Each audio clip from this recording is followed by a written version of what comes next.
We heard on France 24 the French President Emmanuel Macron saying that gendarme is fighting for his life. That's what I'm hearing as well. I understand that the bullet really came quite close to his heart, and he's not the only one. One of the passengers in that car that he managed to take hold of when he killed the driver is also in a very difficult situation as well. I've seen ambulances from the morning up until after the siege going from that supermarket towards the hospital, which thankfully was only about 5 minutes away from the supermarket.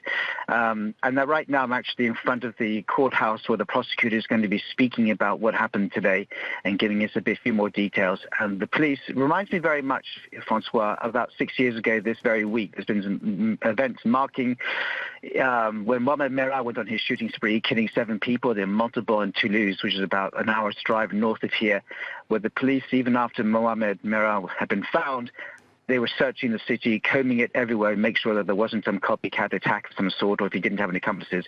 And I think that's what's happening here in Carcassonne. I think they believe they've got the right man. But one thing they have done in the last hour or so is they've gone to his apartment, which is in Carcassonne, to check on his background and see if there is someone else who maybe provided a gun, see if he has other people who've been working with him.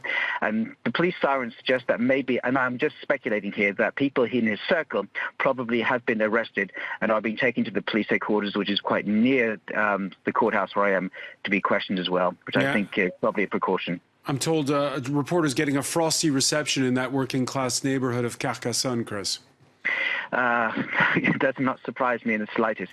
Well, yeah, it does have a large image, without saying anything offensive. There's a large immigrant population in Carcassonne historically, and a lot of them, it's actually quite a poor city. Why is there a large immigrant population here? Because initially a lot of Algerians and Moroccans came to this region to work in the wine industry and the wine industry, agriculture fields, and of course they stayed here. And then they had their second generation kids are the ones, a lot of them, who are here now, and the gunman who was shot earlier today, Redouane, is in that same boat. Just like Mohamed Merah's parents came here to work in the factories in Toulouse. So yes, this doesn't surprise me at all, because they feel like this will be focusing attention on their neighborhood, and also some of these neighborhoods to be not. There's no point being politically correct. A lot of these neighborhoods have a lot of drug dealing in them. Just like in Toulouse, after the Merah affair highlighted his neighborhood was also an area of high crime. And the last thing drug dealers want is journalists and police poking their business into their neighborhood.